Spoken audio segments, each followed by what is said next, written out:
আশফাকুল্লাহ নাইয়ার কি হচ্ছে অপরাধ না? অপরাধ হচ্ছে সে দুর্নীতির বিরুদ্ধে মুখ খুলেছে, সে অভয়ার বিচার চেয়েছে, অভয়ার বিচারের দাবিতে যে আন্দোলন তাতে সে থেকেছে, রাস্তায় বসে অনশন করেছে, এইটুকুই তার অপরাধ।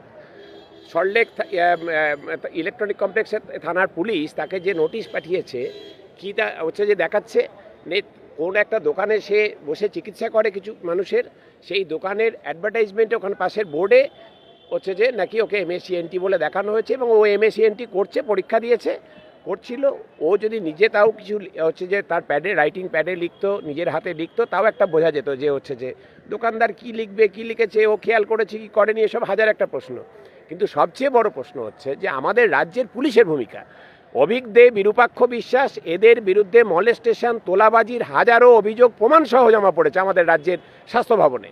ওই পুলিশ পাঠায় যায়নি তো অভিকদের বাড়িতে, বিরূপাক্ষ বিশ্বাসের বাড়িতে। সন্দীপ ঘোষ এইভাবে এত দুর্নীতি করেছে, কই তার আগে তো কোনোদিন 9ই আগস্টের আগে পুলিশ কোনোদিন সন্দীপ ঘোষের বাড়িতে যায়নি। এত চোর ডাকাত ধর্ষকরা ঘুরে বেড়াচ্ছে, পুলিশ যাচ্ছে না তাদের বাড়ি। অথচ হচ্ছে দুর্নীতির বিরুদ্ধে মুখ খুললে বা হচ্ছে যে অন্যায়ের প্রতিবাদ করলে তার বাড়িতে পুলিশ পাঠিয়ে দেওয়া হচ্ছে।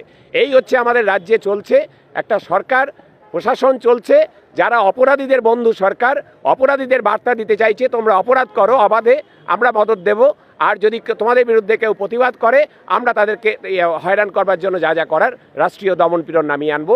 এইরকম একটা স্বৈরাচার চলছে আমাদের রাজ্যে।